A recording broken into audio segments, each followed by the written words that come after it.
A year ago, I made a video asking whether Airbnb was still worth it in Toronto. A few months ago, I received an email from the city of Toronto telling me my Airbnb had been selected for an inspection. After 10 years as a host, it was my first time going through the process, and it made me ask an important question. Is Airbnb in Toronto still worth it in 2026? Since then, a lot has changed. The city has continued tightening regulations, registration fees have increased, inspections are now taking place, and operators are facing more oversight than ever before. In fact, earlier this year, I was selected for one of Toronto's short-term rental inspections, which gave me a first-hand look at how the city is enforcing these rules. So the big question is Airbnb still worth it in Toronto in 2026? After 10 years in the industry, I want to share my honest experience and help you decide whether short-term rentals still make sense today. And before we get started, if you enjoy content about real estate investing, Airbnb hosting, and passive income strategies, make sure to like, subscribe, and turn on notifications so that you don't miss future updates. Now let's get into it. So what's changed since last year? If you've been operating an Airbnb in Toronto for a while, you probably noticed that the city continues moving toward tighter regulation and enforcement. Toronto still requires short-term rentals to be your principal residence. You still need to register with the city, and you still need to comply with the 180-day annual limit if you're renting out your entire unit. And operators are still responsible for collecting and remitting the municipal accommodation tax. The temporary MAT rate currently sits at 8.5%, which increases the overall cost guests pay for short-term stays. The biggest difference today isn't necessarily the rules themselves, it's enforcement. The city now has the authority to conduct annual inspections of registered short-term rentals, request additional documentation proving principal residence, and require operators to demonstrate ongoing compliance. For many years, hosts wondered whether inspections would actually happen, and now they are. And I know this because I recently completed one myself. My Toronto Airbnb inspection experience was back in April this year.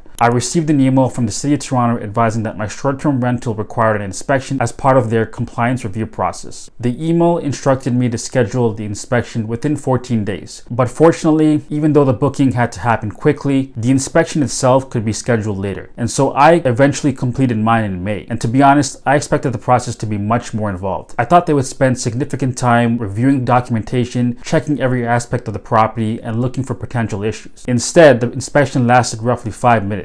The officer reviewed my driver's license to confirm it was my principal residence. He reviewed the building's exit diagram, looked through my house manual, completed a brief walkthrough of the unit, and that's essentially it. One thing I learned through the process is that your house manual should contain clear emergency information instructions and to contact 911 during emergencies, including a secondary contact person and guidance regarding garbage disposal and noise expectations. Smoke alarms and carbon monoxide detectors should also be properly installed and functioning. Overall, the inspection was pretty straightforward. My biggest takeaway is that if you're already operating responsibly and maintaining proper documentation, the inspection should not be something that really keeps you up at night. And so the real question is, can you still make money? This is where things get interesting because regulations don't automatically make Airbnb a bad investment. What matters is profitability. The challenge in 2026 is that expenses continue to rise. Mortgage payments remain high for many property owners, condo fees have increased, property taxes continue rising, insurance costs are higher, utilities are more expensive, registration fees have increased, cleaning costs are up, and supplies cost more than they did a few years ago. The result is that many operators who entered the market during the Airbnb boom are finding it much harder to generate meaningful profit. A lot of people just look at gross revenue and assume that a property is performing well. But gross revenue means very little if your expenses consume most of the income. Today more than ever, hosts need to understand their actual numbers, not revenue.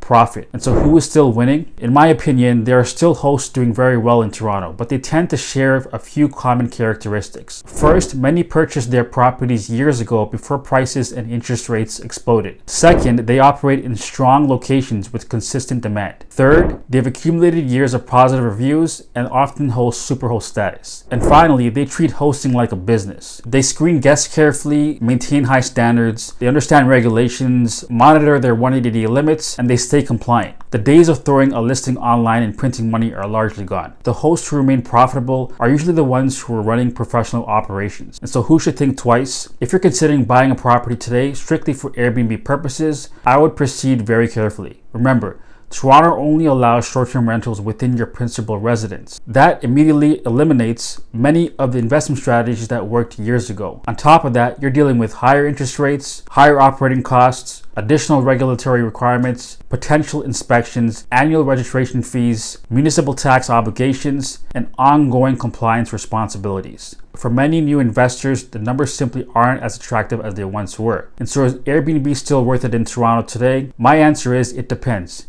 If you already own a property, understand the regulations, maintain excellent reviews, and can generate strong cash flow during your permitted rental periods, Airbnb can still be worthwhile. But if you're expecting easy money, passive income, or the same opportunities that existed 5 or 10 years ago, you're probably going to be disappointed. The reality is that Airbnb in Toronto has evolved. It's become more regulated, more competitive, and more demanding.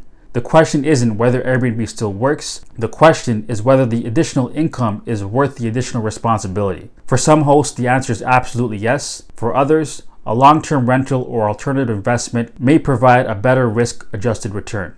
Personally, after 10 years in the industry and after completing Toronto's new inspection process, I don't believe Airbnb is dead, but I do believe the industry has matured. The operators who continue succeeding are the ones who stay informed, remain compliant, and run their listings like real businesses. If you found this video helpful, don't forget to like, subscribe, and share it with someone considering getting into the Airbnb business. Thanks for watching, and I'll see you in the next video.